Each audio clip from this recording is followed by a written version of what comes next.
رسالتان فی اسانید حدیث رد الشمس، کشف اللبس فی حدیث رد الشمس للامام الحافظ جلال الدین عبدالرحمن سیوطی.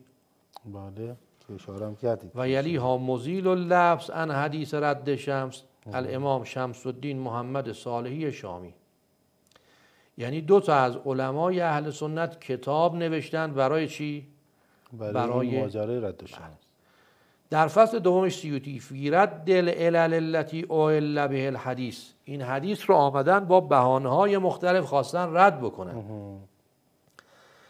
قد علمت رحمنی الله و ایاک، دانستی ما اسلفناه من کلام الحفاظ فی حکم هذا الحدیث، حکم این حدیث رو گفتیم. و تبین لک حال رجاله، فهمیدی همه آدم معتبری هستن. لیس فیهم متهمون، حتی آدم متهم نداره. ولا من اجمع علی ترکه، آدمی که متفق بر ترکش باشن نداره. لذا هر طور حساب بکنی حد اقلش این روایت میشه حسن. ولا هلک ثبوت الحدیث، برات مشخص شد حدیث معتبره و عدم بطلانه.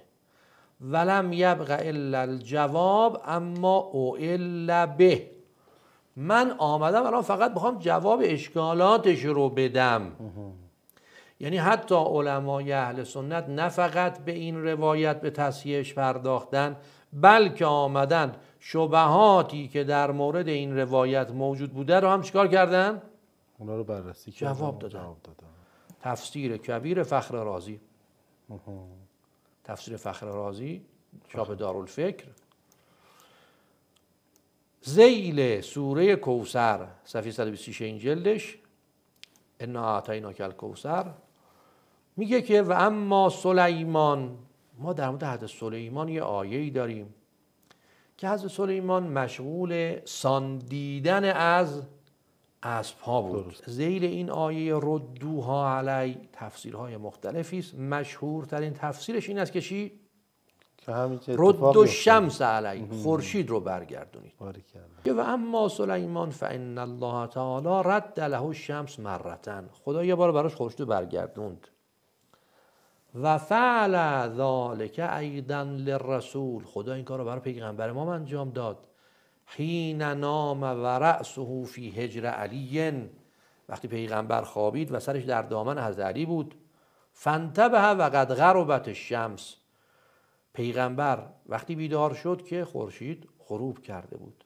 فردها حتی صلی، خورشید را برگرداند تا اینکه نماز برگزار. وردها مرة اخرى لعلی فصلی العصر فی وقته، نه یک بار بلکه اینجا حداقل 2 بار داره. آقای فخر رازی اینجا اعتراف میکنه به نظر شیعه که شیعیان میگویند در زمان حضرت علی هم یک بار این مسئله برای حضرت رخ داد و حضرت خورشید رو چیکار کردن؟ برگرداندند. یعنی فخر رازی هر 2 بار رد و شمس برای پیغمبر و امیرالمومنین قبول داره، نه فقط یک بار. الصواعق المحرقه، آقای ابن حجر هیثمی مکی میاد در این کتاب و من کرامات الباهره صفحه 178، از کرامات درخشان علی این بود ان الشمس ردت علیه لما کان رأس النبی صلی الله علیه و آله و سلم فی حجره، خورشید برای حضرت علی برگشت وقتی سر پیامبر در دامنش بود. و الوحی ینزل علیه، وحی بر پیغمبر نازل میشد. و علی لم یصلی العصر، علی نماز عصر نخونده بود. فما سری عنه صلی الله علیه و آله و سلم الا وقد غربت الشمس، این عالم سنی میگه وقتی وحی تمام شد که چی بود؟ خورشید غروب کرده بود. پیغمبر فرمود اللهم انه کان فی طاعتک، خدایا علی در اطاعت تو بود. و طاعت رسولک، پیغمبر داشت اطاعت میکرد. فردد علیه الشمس، خورشید رو برای او برگردان. فطلعت بعدما غربت، خورشید بعد اینکه غروب کرده بود دوباره طلوع کرد. خب آقای ابن حجر هیثمی، شما که این روایت رو مطرح کردید خودت قبولش داری، بقیه چی؟ و حدیث و ردها صححه الطحاوی، آقای طحاوی تصحیحش کرده. قاضی عیاض در شفا و از همه اینها مهمتر و حسنه شیخ الاسلام ابو زرعه، ابو زرعه رازی که خود آقای ابن حجر هیثمی در مورد اون میگه شیخ الاسلام. ابن حجر خودش مرجع تقلید زمانشه، او به شیخ الاسلام ابو زرعه میگه شیخ الاسلام. ابو زرعه رو میگن در باب رجال از بخاری قوی تر بوده. او که تخصصش از بخاری بیشتره میگه این روایت معتبره.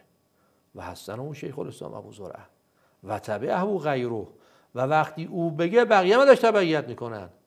و ردوا علی جمع قالوا انه موضوع، یه عده‌ای هم که گفته بودن روایت جعلیه، اینو گفتن نه آقا این حرفا چی میزنید، روایت معتبره، مشکلی نداریم ما.